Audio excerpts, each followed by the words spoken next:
വിമാനം തകർന്നതിന്റെ ദൃശ്യങ്ങളാണ് നമ്മളിപ്പോൾ കാണുന്നത്. ആ വിമാനം പറന്നുയർന്നു പോകുന്നത് കാണാം. ടേക്ക് ഓഫ് കഴിഞ്ഞ് സെക്കൻഡുകൾ മാത്രമേ ആയിട്ടുണ്ടാവൂ. റൺവേ പിന്നിട്ടു. തൊട്ടടുത്ത സ്ഥലത്തെത്തിയപ്പോൾ ചില മരങ്ങൾ അവിടെ നിൽക്കുന്നുണ്ട്, കെട്ടിടങ്ങൾ ഉണ്ട്. പിന്നെ നമുക്ക് കാണാനാവുന്നത് വിമാനം അപ്രത്യക്ഷമാകുന്നു. തൊട്ടു പിന്നാലെ അവിടെ നിന്നും ഒരു തീഗോളം ഉയരുന്നതാണ് കാണാൻ കഴിയുന്നത്.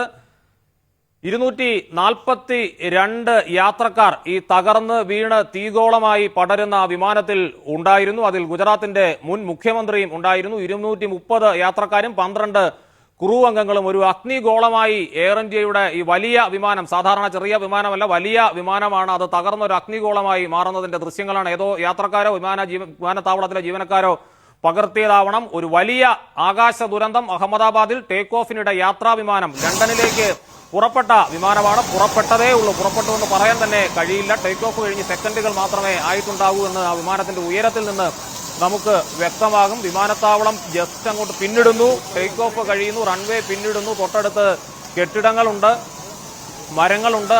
അതിനിടയിൽ പെട്ടെന്ന് വിമാനം അപ്രത്യക്ഷമാകുന്നു, തകർന്ന് താഴേക്ക് വീഴുന്നു. ഒരു തീഗോളം, ഒരു അഗ്നി ഗോളം ഉയർന്ന് പൊങ്ങുന്നത് മാത്രമാണ് പിന്നീട് കാണാൻ കഴിയുന്നത്. വിമാനത്തിന്റെ ചില ഭാഗങ്ങൾ അങ്ങിങ്ങായി കെട്ടിടങ്ങളുടെ മുകളിൽ വീണ് കിടക്കുന്നത് നമുക്ക് കാണാമായിരുന്നു.